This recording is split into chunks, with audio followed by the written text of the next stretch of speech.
Drivers, start your engine!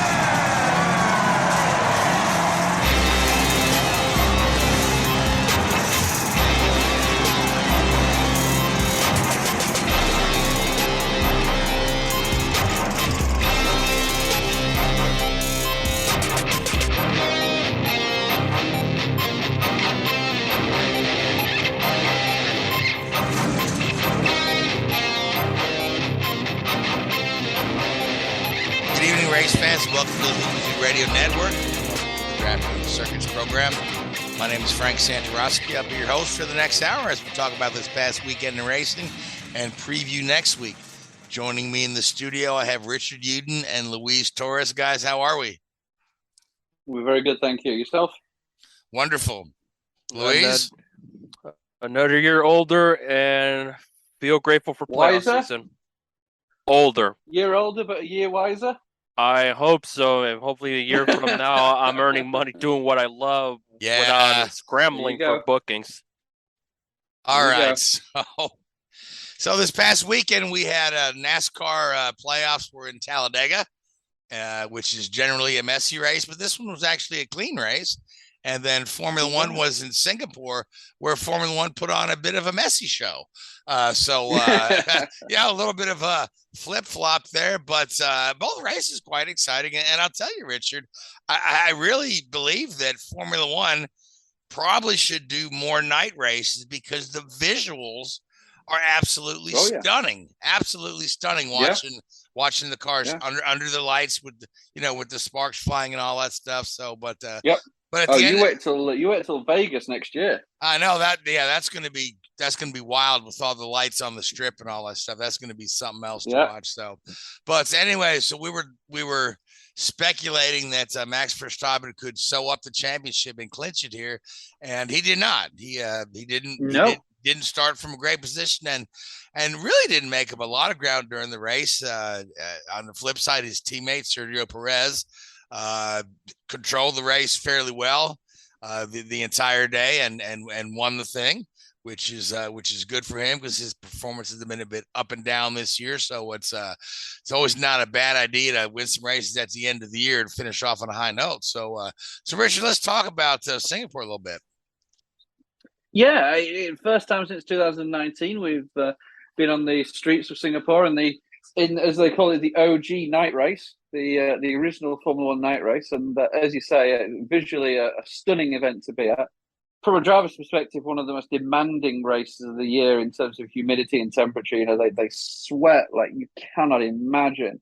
So you'd have thought they'd be grateful of this nice little bit of rain before the race, but no, that just ramps the humidity even further up. And the amount of weight that some of the drivers lose, throughout those 2 hours, because it's normally a time limited race anyway. Is unbelievable. So they certainly earn their corn that weekend. But the weekend sort of started off, typical Friday, and then we saw some rain coming through on Saturday for qualifying. Pre-practice 3 just before qualifying was delayed or cut short, and then the track was still a little damp heading into qualifying. And it was pretty straightforward for the first two. George Russell got knocked out in Q2, which is a bit of a surprise. George had a messy weekend, just couldn't get the car where he wanted it to. And Hamilton looked pretty good. Hamilton was fantastic around Singapore anyway. You remember that qualifying lap from a few years ago that was probably one of the best laps he's ever driven. But, going into third round of qualifying, Max was on a quick lap on his first of 2 flying laps, and the team aborted the lap to come in for some clean, fresh tyres and get him back in the sync, I guess, with the clock, and making sure that he was at the optimum spot on the track to set his fastest lap at the end of qualifying. And halfway around his flying lap, which was quicker than Leclerc, who ended up on pole, the team called him into the pits, told him to pit, and that they would discuss it once he returned to the garage. And it turned out that they'd underfilled the car with fuel. And, the rule is that if you can't provide a fuel sample at the end of qualifying, you go to the back of the grid. So they made the call to pit him early and at least keep his, I think it was 7th or 8th place. I think it was 8th place starting spot on the grid. and not set a time rather than set a time and then go all the way to the back. They knew they'd be out of fuel. So a big operational error and strategic error from the Red Bull team there, which really sort of hampered Verstappen's weekend as a whole. Good thing he's got a 250-point lead or whatever it is in the championship. But, it's touch and go for a while there. But, Leclerc did what he could do in the circumstances. Perez ended up in second. And Hamilton, I think, was a little bit disappointed qualifying third, despite that being his best qualifying performance of the season. So, we get through this damp or drying qualifying, and then we get to the race day, and about half an hour before the race starts, we see this sort of biblical monsoon come through the Singapore Bay, and dumps a load of water on the track, and it's the start of the race ended up being delayed by about an hour, and when we get going, it's not raining. It's just damp underfoot or under tire, I guess you'd say, and Verstappen had a very poor start. Almost went into anti-stall there and really bogged down off the line. Leclerc and Perez both made fantastic starts, but Perez's second phase of his start was just that little bit better and ended up getting ahead into turn one. And from the first two positions, that was the rest of the race over and done with. Really nothing too dramatic there. Russell started from the pit lane after I think it was either a gearbox or a power unit change. Hamilton dropped down a little bit. I think Sainz got past him at the start, but the surprise really was Verstappen dropping 4 or 5 spots off that start, and he never really got it back. He never really found his rhythm and found his momentum. A lot of battling with some of these midfield cars, and the track never really dried. Partly, I think, because of the humidity. And also, when you got all this spray on a street circuit, the spray gets thrown up in the air, but then it just drops back down to where it came from. Almost like Monaco, or even a little bit like Spa with all the trees. The rain doesn't dissipate, or the spray doesn't dissipate. So right, combined with the fact we're running at night, so there's no kind of sunlight to exactly. It just really struggled to dry. And the first guy to make that change on slicks was George Russell, and he was like watching Bambi on ice with George. Unfortunately, it was a real struggle for him. But as he said, he had nothing to lose because it wasn't his weekend. Couple of clumsy little bits of contact thrown in there for good measure. Latifi took out Guan Yu Zhou. Alonso had a retirement. Tsunoda crashed out. Hamilton span as well. Verstappen span. So it was just messy, a really messy weekend. A couple of safety car periods at the right time really helped McLaren, with Lando coming in P4 and Danny Rick coming in P5, which was a great result for him considering where he started on the grid, way back down there. He got knocked out in Q1. So it was a good, entertaining race in a way, but it was also very messy and very bitty, and it didn't have that flow of a classic race. So we'll see what Suzuka brings this coming weekend. But another track that when it rains, it rains out there. So we'll see what the Japanese weather brings us this weekend. But it's delayed Max's coronation for his second championship, and we'll see what comes of that. Next weekend in Japan, it'd be ironic to win it on Honda's home territory. And Honda are actually paying for a lot more livery space on the Red Bull and the AlphaTauri cars this weekend. So I've got a sneaking suspicion that after this collapse of the Porsche deal, Honda they'll turn back up again in Formula One as branded engine supplier. Maybe from a naming perspective rather than actually a technical partnership. But I could see that Honda coming back in a more substantial role than they have been, or they announced them would be. So interesting. It is quite interesting, that Honda's been in and out of Formula One more than anybody. I think that they come in. They come in for a while, they do well for a while, they walk away, then they come back, and they always tend to do well when they are in there. But they're walking away this past time right when they're starting to do well again after struggling with the McLaren. And so, and the Porsche thing fell through. They still keep their name on the car. Very small. It's a Honda. I think Honda Racing is the logo that's on there, which is actually a division of Honda Motorcycles. But they still do get some assistance, technical assistance through Honda Racing. So, or HRC is called, Honda Racing Company. Mm-hmm. So, but yeah, I can see them coming back, absolutely. But it seems like the Audi deal is still pretty solid for AlphaTauri, correct? Oh yeah. No, I think it's going to be Alfa Romeo that does the Audi deal. The Sauber team, yeah, right. So basically, yeah, because Alfa Romeo have announced that from 2023, at the end of 2023, they'll be terminating that contract a year early. So you would imagine that Audi will. I don't know what they're going to do. It's a strange one because they'll probably run an Audi, car powered by, a non-Audi engine in the same way that BMW Sauber powered by Ferrari, was kicking around for a while there. So it's very strange how they do all that. It's a lot of it's to do with the Concord Agreement and team names and paying Concord Agreement license fees if you change the name and all that sort of stuff. But talking about the big story, I think really it's going to be lingering out this weekend. I would hope to have heard an outcome of it by now, but it's been delayed. Is the potential budget cap breach by two of the teams.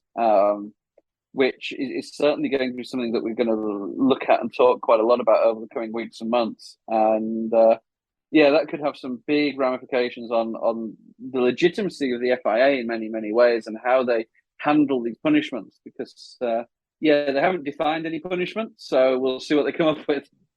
Right, and the budget caps we're looking at, and as far as this, are for the prior season, for last season.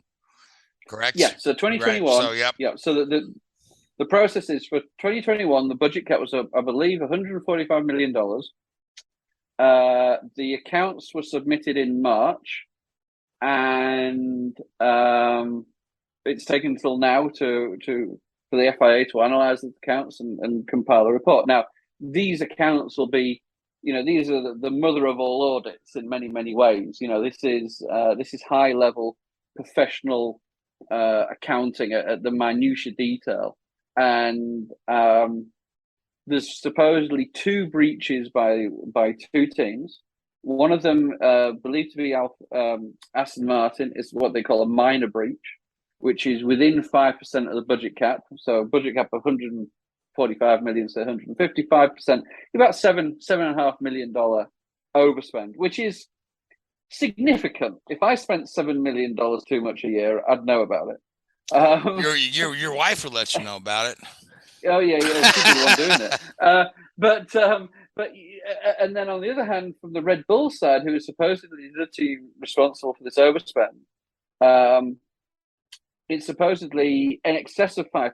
So potentially as high as $10 million a year. Now, I have a sneaking suspicion that a lot of this revolves around the Red Bull Racing, Red Bull Technology, Red Bull Powertrain, merry-go-round, if you like. Those three organizations that are all under the Red Bull umbrella. And basically, when you see a car on the track each weekend, that car has input from all three of those companies.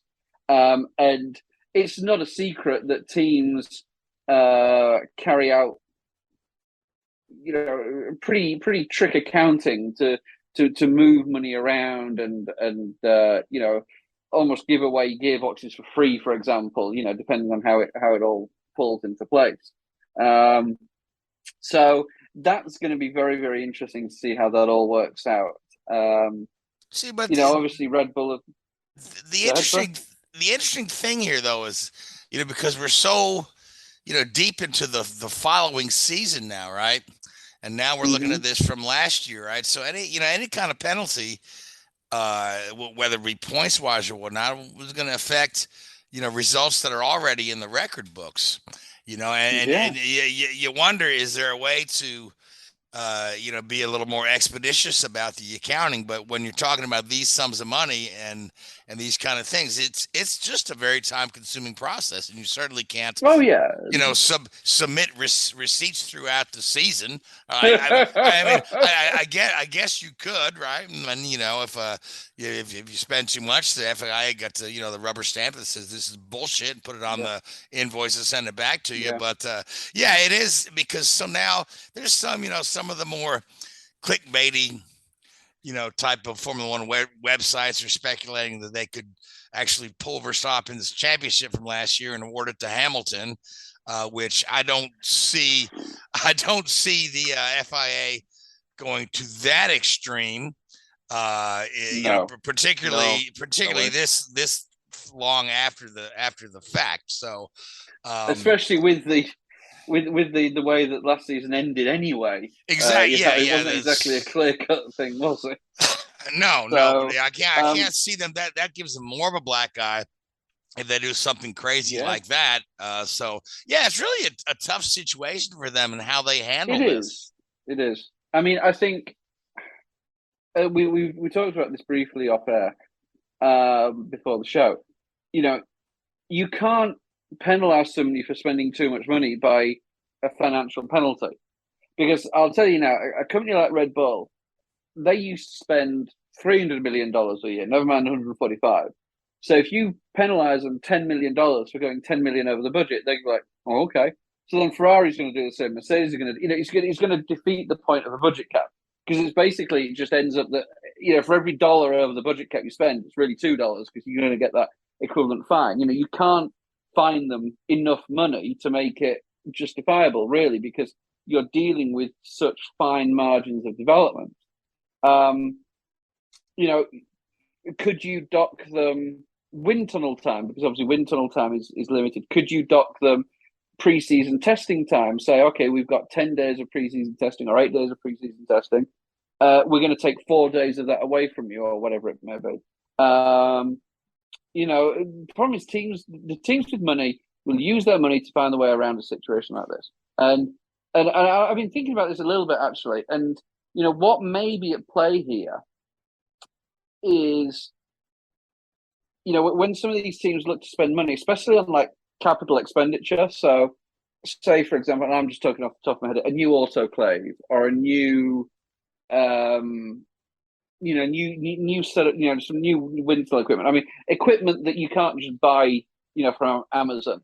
Stuff that is costing you, as a team, hundreds of millions, or tens of millions of dollars a year to buy this equipment. We're talking about a capital expense that would be amortized over the next several seasons. Well, exactly. Now, Are they doing that? Are they getting tricked with some of these companies and saying, "Hey, look, say that we're going to on the accounts make it look like it's going to take 5 years to pay for this, when in fact, in reality, it's only going to take us." Are they playing those games? I don't know. I'm not an accountant, so I can't tell you. But it's a plausible scenario. I feel that they are doing some trick manipulation of the accounts with sort of strategies like that, potentially. Well, I would say probably better than potentially, because certainly, when you've got the money and you've got the, you've got the skilled accountants, you're gonna find a way to win. Yeah. Yeah, I mean, or for all we know, there could be an organization out there called Red Bull Financial Services, which is actually the one handling all the money and paying all the bills and manipulating all of that. So who knows? Who knows? It's a complicated situation for sure. Yeah, and again, hard to please for the FIA, but it's really important how they proceed with it, so that they don't make themselves look foolish. A precedent has to be set here, and it's a very difficult situation for them, because if they're too lenient, then, as I say, teams are just going to turn around and blast through this, budget, and that's one of the things that's invited teams like Porsche and Audi to the table. Maybe, hey, who knows? Maybe this is one of the reasons Porsche backed out, because they knew what was going on. Who knows? So it does leave an interesting sort of scenario as to how they're going to cope with this and what the end game is going to be. So yeah, it's going to be very interesting. So I believe the FIA turned around and said now that Monday is going to be when they announce their findings, if you like, and we'll see what happens. Mind you, they were supposed to do that today, and it didn't happen. So who knows? Yeah, they got to tread lightly with this one. So, but that'll be interesting. So, do we have a week off before Suzuka, or are we heading right there? No, we're straight into it. Heading straight into Suzuka. Yep, another classic track that's been on in Formula One for years. So, and again, Verstappen with a chance. Post-COVID hiatus, yeah, Verstappen with a chance to sew up the title for real. He had the shot, but I don't see him not winning the title this year. It's just a matter of it's just a matter of when. I think he has to win the races at fastest lap, and I'll do it to get the max points. Now, going back to that thing, I'll chime in real quick. I know we talked about it about a month and a half or 2 months ago during the F1 break, that how Perez has regressed since winning at Monaco.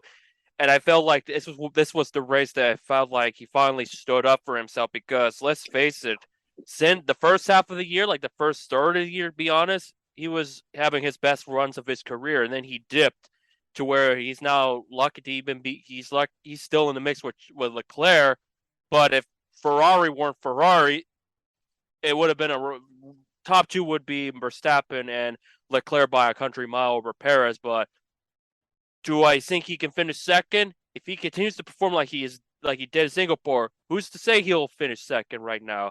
But that's the performance he's been needing real bad, because even I admitted to you, Richard, that I didn't disagree at all, because he has dipped. So this is the run he needed. And then when he had to step up because of the safety car infringement, he really stepped it up. It went from like a 2-second lead and he got being 7 at the line before they gave him the 5 second. Yeah, I mean, that was an impressive run. That last little 4 or 5 laps there, where he really pulled out of a gap. But outside of that, I and this isn't knocking Perez by any stretch of the imagination, but it was almost one of these races that I felt was handed to him. He just, it wasn't like he drove an amazing race. He did what he had to do. He drove well. Yeah, those last few laps were impressive, but Ferrari never had the pace. Verstappen was tripping over himself. Hamilton tripped over himself. Nobody really challenged him, and he just went about his business and did what he had to do and just took home the trophy. It wasn't. You know what I'm trying to say? It wasn't this like, oh my goodness me, he's done an amazing job here. That's why I emphasized at the very end when he needed to. But that was the kind of run he had to have, because that's been missing since Monaco. And when they were saying, it was the best run of his career, I felt like, Monaco and even his first win at the Secure Grand Prix were probably still top of my list, just considering the circumstances he had to go through to get back into it. Yeah. Oh, for sure.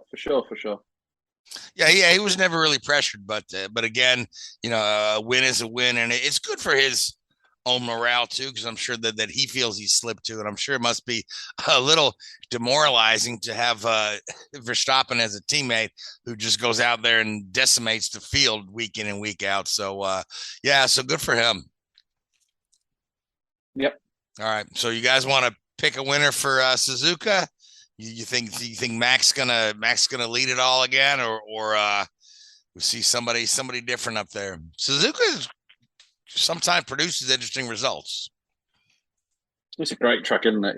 Yeah. So who do you like, Richard? You like the Red Bulls? Oh, he's got to be. Yeah, let's just go. I think he gets it done at Honda's home ground, and that sort of scenario sort of starts to play out a little bit, doesn't it, with the whole Honda deal? Yeah, but I can't say I disagree with you. I can't say I'm going to go out on a limb and pick somebody crazy like Ricardo. So I say I say Max brings it home too. Luis, what do you think, buddy? Likewise on Max, but if I had to pick somebody different, I feel like this is where he continues the winning streak, this yearly winning streak as in Hamilton. If I had to pick somebody else. Hamilton has not picked up a win this year, which is really interesting. So we'll just have to and again, I was going to say Suzuka's a good track for Hamilton, but over the years, pretty much every track on the calendar has been a good track for Hamilton at one time or another. So I think he's won on all of them, perhaps. So, all right. So very few he hasn't. Yeah. Very few. Yeah. So NASCAR was at Talladega. And again, at Talladega's a race that we expect to be wild, unpredictable with a lot of carnage. But this was relatively clean. A little lighter on cautions than we're used to seeing. We did have a pretty good battle at the end there with Chase Elliott coming out on top. But overall, after coming out of Texas, that was a bit of a mess. Pretty clean race at Talladega. That kind of solidifies Chase Elliott at the top of the standings. And our guys at the bottom, I think, are the guys below the cut line going into the Roval are Bowman, Bell, Byron, and Cindric. Sounds about right. And Bowman is officially eliminated because he didn't run Talladega and he won't run on the Roval because of a crash at Texas. Yep. Mm-hmm. And not just... Yeah, he won't be the only one out, as Cody Ware also will sit out the Roval. He did compete at Talladega, but just the demand on the legs and all of that on a road course does take a toll on a competitor, no matter the discipline. So it won't be him in the 51. So it's believed to be said the first time since 1998 that 3 full-time drivers are out due to injury, excluding fatalities, because otherwise we would include 2000 and 2001, of course. Right. Yeah. So, but this is honestly beginning to become quite concerning. And we've talked about it on and off over the season. We've talked about the drivers complaining that the hits are much harder. And we've speculated that it's just their bodies are not conditioned to the way this car absorbs the energy. But now we've got guys that are out for the rest of the season or out for several races with these concussion injuries. So it's really becoming concerning. And I'm just kind of wondering what NASCAR's next move is with that. Yeah, it is very concerning that we're dealing with this kind of stuff. We haven't dealt a car that's had issues with like a series of injuries since the early 2000s, before the car of tomorrow, which is now referred to as the Gen 5 car in retrospect. The car of yesterday. Yeah. Or the car of yesterday. We haven't seen this many drivers hurt or sidelined, and it does bring a concern because the damage, when you look at the damage model, it doesn't dissipate enough. It's kind of like it does when you look at a car damage, it's not dissipated. It's not, you don't see debris or radiators or all that stuff flying apart like you did in the mid 2000s. When you had those hard hits, the more particles fell up, but it felt like they were not having that many injuries. Who's to say about concussions? Because we don't know until well after the fact. You had Ward Burton tweeted about it, that he's had a series of concussions back in the day, but we knew about it. The most famous example is Dale Jr., how he went almost a whole year driving had a concussion in 2002 until he opened it about, and NASCAR were not pleased that he said it well after the fact. Yeah, he said he was driving with double vision at times, so which is pretty dangerous if you think about it. And again, like I said, very concerning for not only those drivers that are injured, but the other guys that are still out there. Particularly when you come to a place like Talladega, that known for high speed and sometimes carnage. It's kind of, I guess, thankfully we had a good clean race. Without a lot of accidents and multi-car accidents. But Richard, what are your thoughts on what can they do to this car to kind of change the way it dissipates the energy? It's without an entire redesign. It appears to be, if you look at both the Kurt Busch impact and the Alex Bowman impact, it's where the car snaps round and the back of the car, back right-hand corner of the car, hit the wall. Now the rear clip of the car, which is basically the rear suspension area, that is open to the team's designs to a greater extent. So they certainly can start to introduce new regulations into the design of that part of the car. But yeah, I think the big thing from a NASCAR standpoint is definitely the monitoring of the accidents and data gathering of the accidents and getting a full and in-depth understanding of the exact dynamics of these accidents and what's going on in the car when the driver's hitting the wall, because these cars from a technical standpoint are not as complex as what we see in Formula One an IndyCar to obtain all this, the driver safety information and the accident data recorders. So they are going a little bit blind into some of these decisions. So obviously they don't want to make a knee-jerk reaction based on speculation rather than facts. So they have to be a little bit careful there. But it's going to, hopefully they can come up and work with the teams and the manufacturers and the drivers, relatively quickly to hopefully alleviate some of these issues. So obviously, nobody wants to see drivers, being injured in the way that they are. But also partly, what we're also looking at here, I think, is and more, and as much, the impact from the cars, which some of the drivers are saying the feeling, but also, if you go back 10, 20 years, the concussion protocols and the understanding of what concussion was certainly is nowhere near the standards that it is now. And the treatment for concussion is a lot more sophisticated these days, and the long-term damage it can cause is far better understood. So partly also, maybe 10, 15, 20 years ago, Kurt and Bowman would still be driving, on a regular basis. And the only reason they're not is because of the concerns for the driver well-being and understanding what the long-term damage can be. So I think there's, I think, it's almost one of these cuts by 1,000 knives sort of thing. It's lots of little things all, bigging up into one big picture here. Yeah, I mean that's an excellent point, that we probably had guys that were concussed and just got right back in the car, and so maybe the hits are not that hard. But you've got enough drivers that are saying, and veterans like Harvick and Hamlin that when you hit, you really feel it in a way that you didn't in the past. So there is something to that. There's certainly something in it. Yeah. As I say, I'm a very big believer that it's the dynamic of the impact and the way, because your brain does become almost trained in these impacts and how these impacts occur. And I mentioned it a couple of times. There's a couple of books out there by to my mind, one of the most influential people in Formula One's history, Sid Watkins, world-renowned neurosurgeon turned Formula One doctor. He wrote a couple of fascinating books on how the Formula One driver's brain and body has evolved, for want of a better word, throughout their career into being able to withstand these impacts.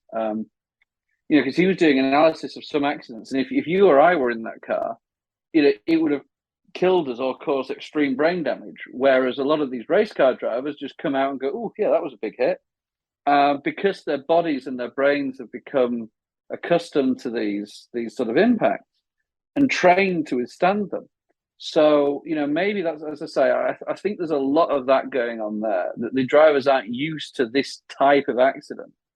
And, again, the veterans are the ones that are saying these things because they've had the most experience, and they can go back 20 years, 15 years ago and had that hit at Texas. God, yeah, it didn't feel anywhere near as bad as this, because their body has sort of become accustomed to it and acclimatized to it. So, yeah, obviously a lot of work still to do from NASCAR's perspective, and I hope they do expedite it and come up with a solution that protects the drivers, because it's not a good look for the sport when you see 3 drivers out injured all at the same time. But let's keep going and move forward and see where we come up.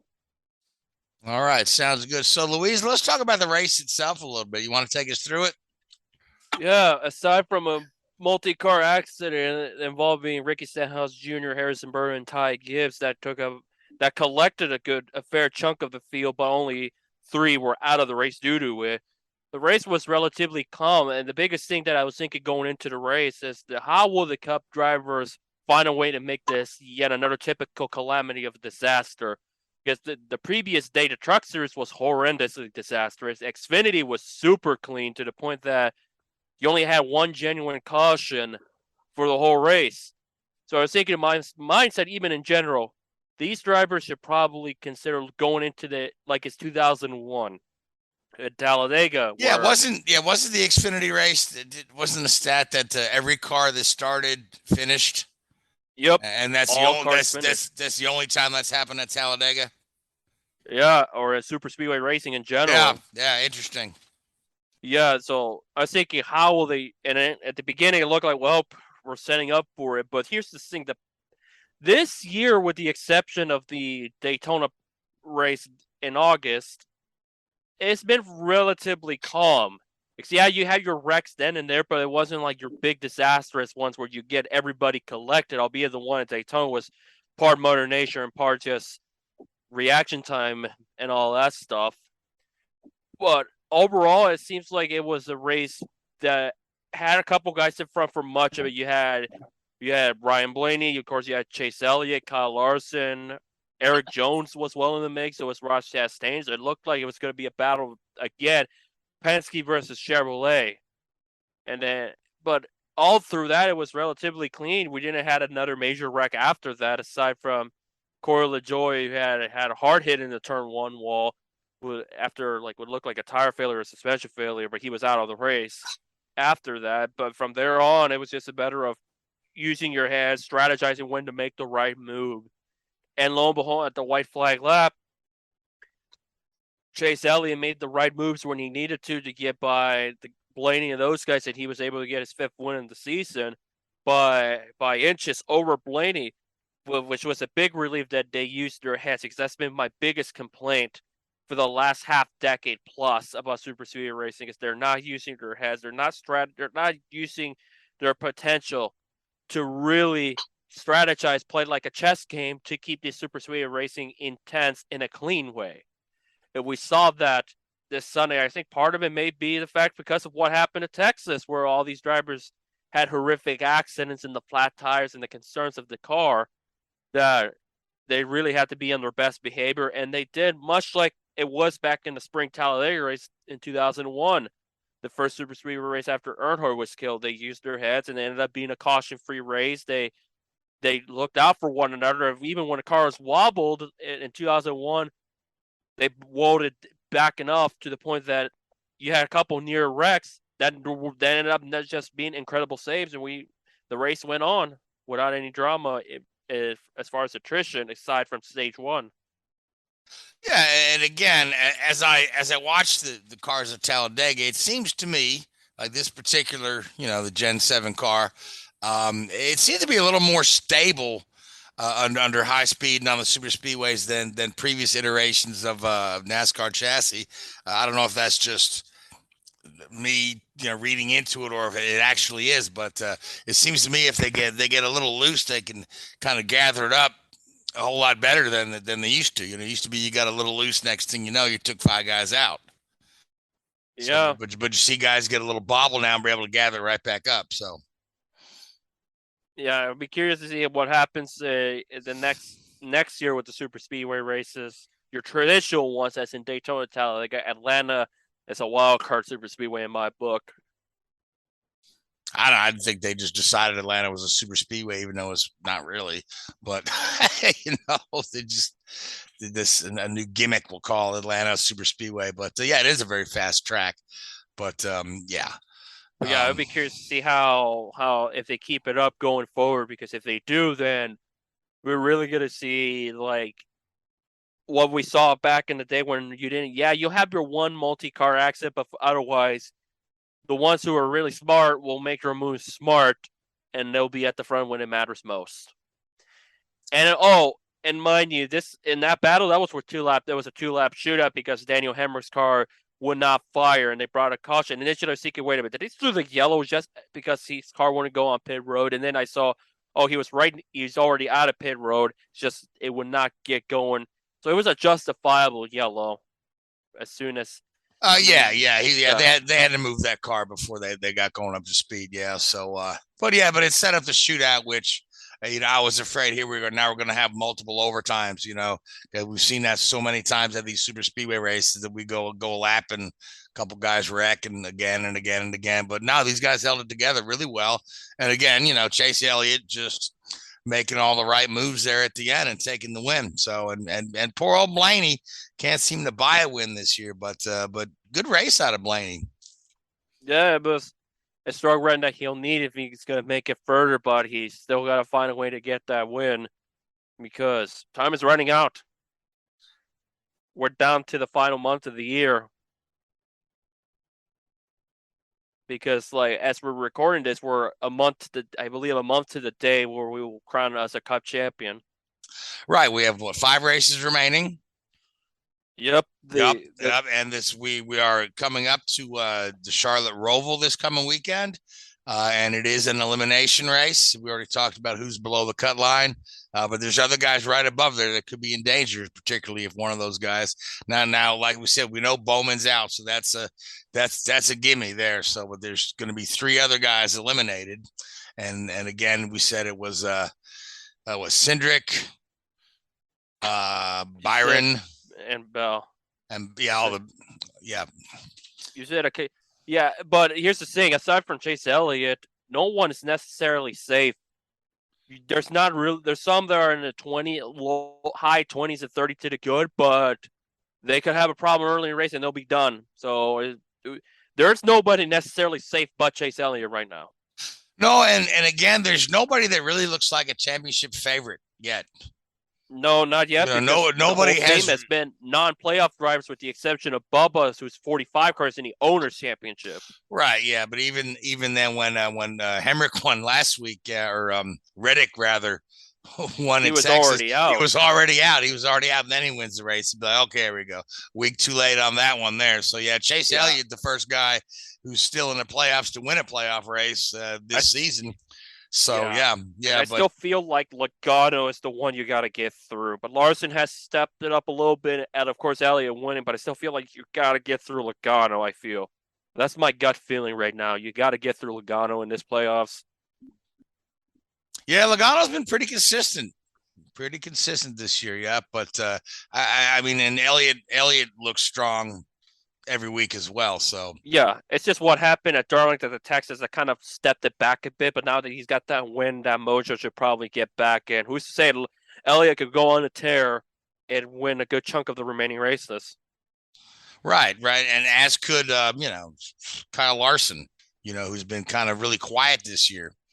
After last year winning multiple races, he's been kind of quiet this year, but there's no saying that he may not unleash the beast here in the last 5 weeks of the season. And just to say, Hendrick are on the up, Penske are not too far behind, but the one that need to get it together, and I think I've already mentioned this already, is Trackhouse, because people say Chastain is a close favorite. He hasn't been, quote unquote, retaliated for all the troubles he caused for much of the season in the eyes of the drivers. When are they going to step it up toward like they were in the beginning of the season, especially Russ? Because some people said Russ could be up there fighting for the championship, but we have not seen it from him yet. Nope, not yet. I mean, they had that purple patch, didn't they, in the summer, where they did win, multiple races in a pretty quick succession, but they've been off the pace since. And you often see this, the Cup season's so long. The guy that's the fastest in Atlanta, or sorry, in Daytona, or Atlanta, or wherever the first few races are, very rarely are they going to be the fastest drivers come the end of the season or the middle of the season. It comes and goes in waves of performance. So yeah, like Roush and Martrex Jr. They looked like they were going to be beatable at Daytona, unbeatable at Daytona, and they got beaten, and then over time they basically not been non-factors to some extent, especially Truex. He's not been a factor of those super speedways. Well, no, super speedway. No, in all fairness to Martin, he has had a number of races where he's dominated the races, but unfortunately never got over the line in the regular season, which cost him that postseason berth, but playoff berth. But yeah, it's you see these sort of waves of going. As you say. A month out from Phoenix, where we have a championship ground, does anybody stand out to either of you as like, yeah, this guy deserves to win the championship because he's been the dominant driver of the year? To me, it doesn't feel like there's been anybody. No, there's years gone by. There's no championship favorite in my mind. There's no. I mean, this is like anybody's game. As long as you're not eliminated, you still got a shot at it. Yeah, because you have guys like Chase Elliott looks beatable, Ross Chastain looks unbeatable. Excuse me, Tyler Reddick. It goes through a cycle. Reddick is out. So. Bell looked really good in the round of 16. Now he's trying to get into the next round, and Elliott. And of course, Elliott has been there, just having had a rough playoff ordeal. Yeah. It's very unknown, to be honest for you. So It's anybody's guess I who's wonder going if to win this the is- championship. I wonder if this, could be like Hamlin's year where he just, gets it together at the last few races and nothing spectacular, just does what needs to be done. Who knows? Yeah, time will tell. And Hamlin has won a Phoenix a time or two there as well. Yeah, all you got to do is be ahead of 3 other guys at Phoenix, and you're there as long as you're in those 4. So, and you've got 5 very different racetracks coming up between now and the end of the season. You've got the Roval, you've got Vegas, which is your classic track. The Homestead's a bit of an oddball track. You've got to run Highline there, which will obviously benefit guys like Last. And then you got the Paperclip Martinsville, and then Phoenix last for the rest of the season. That's just a crapshoot, isn't it? That's just have at it, boys, and see who wins. Yeah, and you wonder, it's like the big what if is like if Reddick didn't got eliminated, he would probably. That's why I had him in the championship 4 because I felt like Homestead is favorable to Reddick, but he's non-factor now. Yep. Yeah. Yep. All right, so let's talk about the Roval and who we like for the Roval. Again, I'll go ahead and go first. I like Chase Elliott for the Roval. I like the fact he's got momentum coming out. Don't go out on a limb there, will you? Don't go out on a limb there. So, Richard, you're going to the race this week. Hope you have a great time. I would love to go to the Roval. I will be there. Yes. Yeah, I think I might put that on my calendar for next year because that just looks like a really fun event to go to. And Charlotte's a very nice facility. I've been down there for the October race in years past before it was on the Roval. So, and I've always enjoyed the facility. And I enjoyed downtown Charlotte as an area to visit. Beautiful city. Yeah. Roval is a bucket list track. In fact, the rest of the season are bucket list, except for Phoenix, because I've already been to Phoenix a time or two. Likewise, going again this year. Martinsville at the end of October is not all it's cracked up to be. It's cold. It's cold. I know it's cold. It's like Martinsville. Martinsville's just a bucket list track in general. It doesn't matter the time period. They were testing there these last couple of days, getting some data for that late race. But I think it was pretty cold up there as well during their testing. But, all right, so Luis, who do you like for the Roval?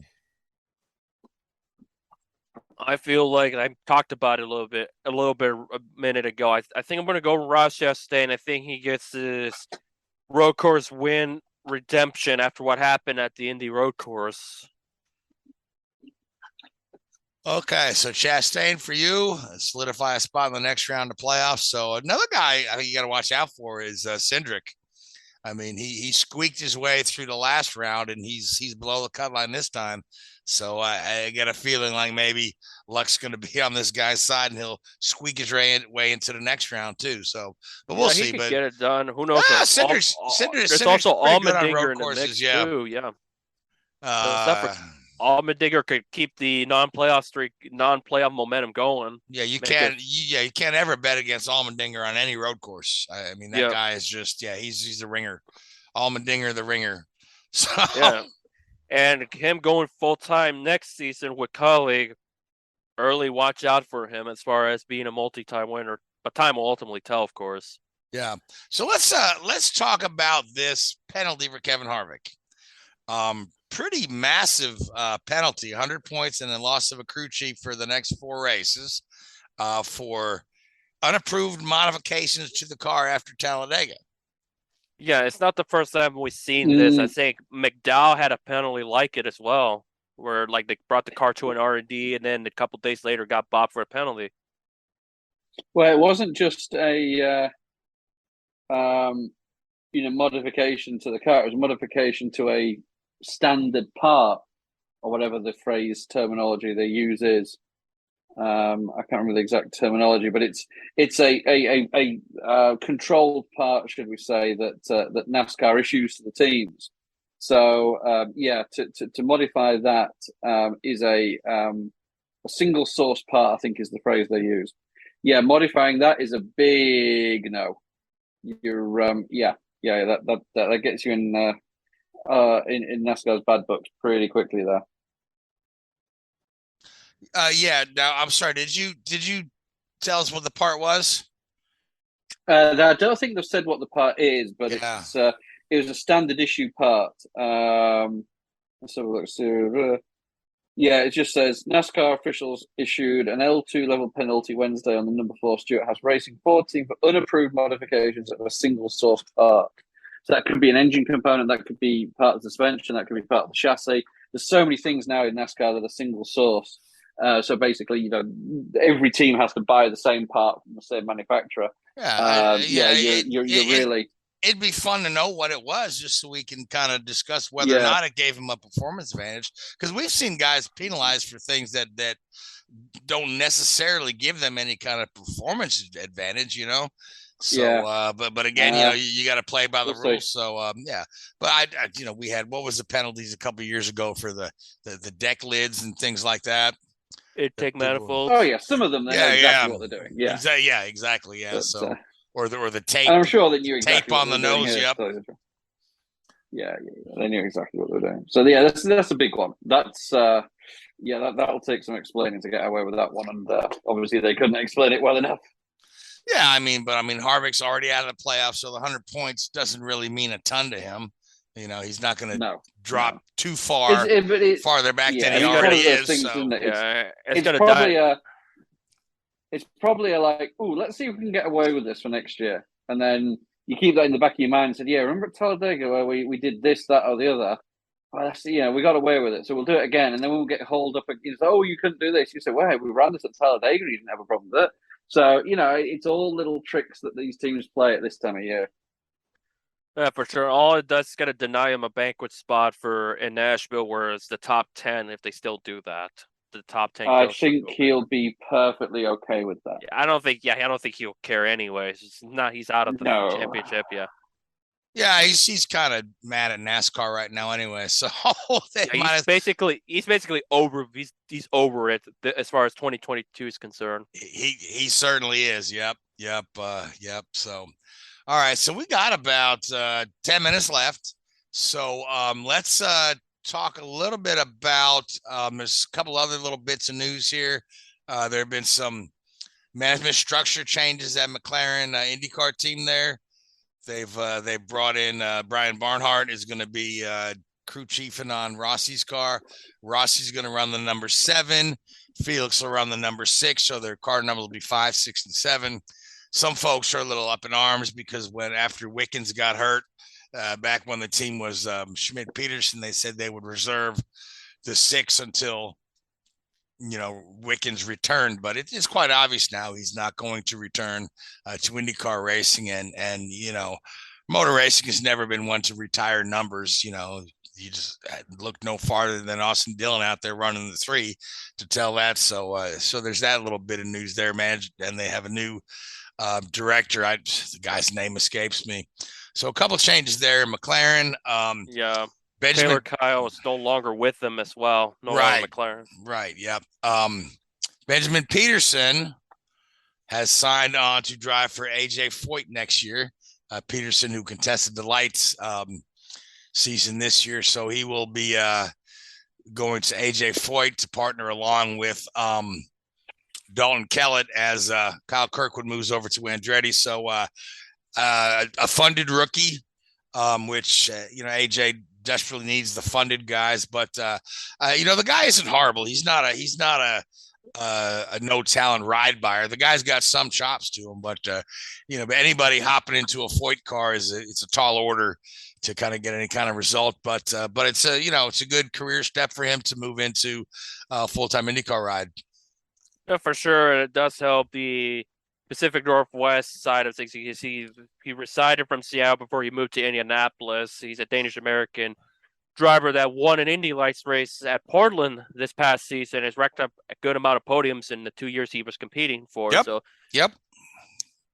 It'll be interesting to see how he fares because, like you mentioned, the Ford is kind of in an odd spot right now where they're funding cars. Because remember, it started off as a three car effort, then Rocket didn't pay up, so they had to cease the 11 car for the after Mid Ohio. So be curious how he does it. So far, he's the only confirmed rookie for 2023. We're still kind of waiting to see what Linus Lundqvist does with the scholarship and what ride he'll end up, full time or part time or so on.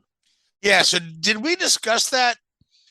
The scholarship where they No, we didn't. It's kind of because it used to be what's $1 million or $1.5 million and guaranteed 3 starts in IndyCar, and then when Linus gets his check, it's 500,000. And the reasoning behind that, I mean, problem number one is they didn't bother to tell anybody this ahead of time what the prize fund was going to be, but I guess it no longer includes the 3 guaranteed starts in IndyCar. But the difference is this year they're paying prize money for the top 3 finishes at every race, whereas in years past there was no prize money for Indy Lights, but now there's prize money every race meet they have.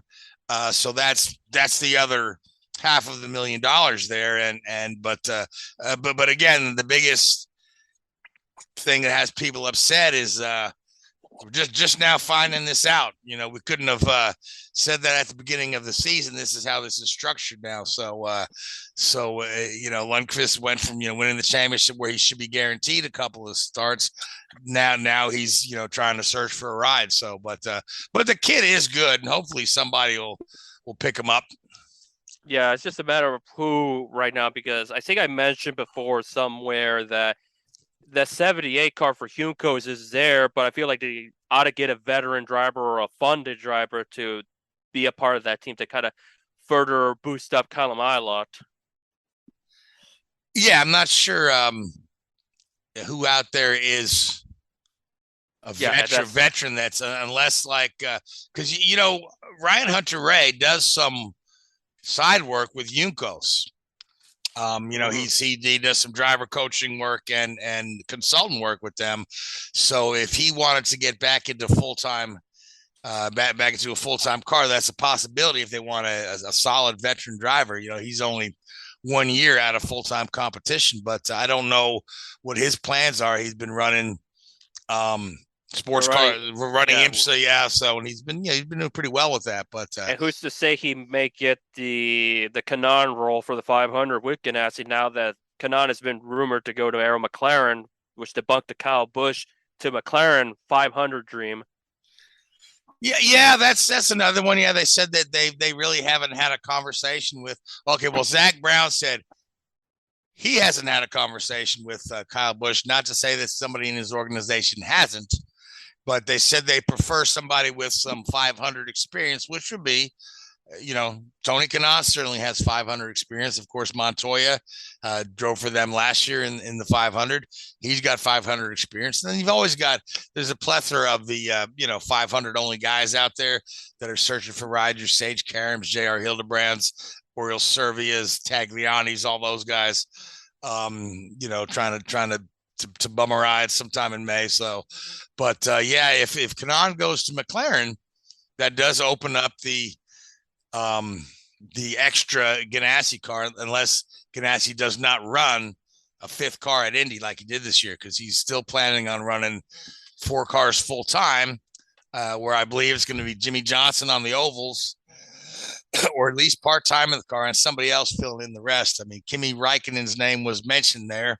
I don't know how strong that is, but that would be very interesting to see. I think Kimi would excel in an IndyCar, even as long as he's been around. This is one of the few things he hasn't tried. He's raced about everything else. So yeah, it'll be interesting. It'll be curious if he. Well, yeah, and then people will be asking ultimately when he's going to run the 500 if he's interested in up for it. That's another big mystery with that. Yeah, if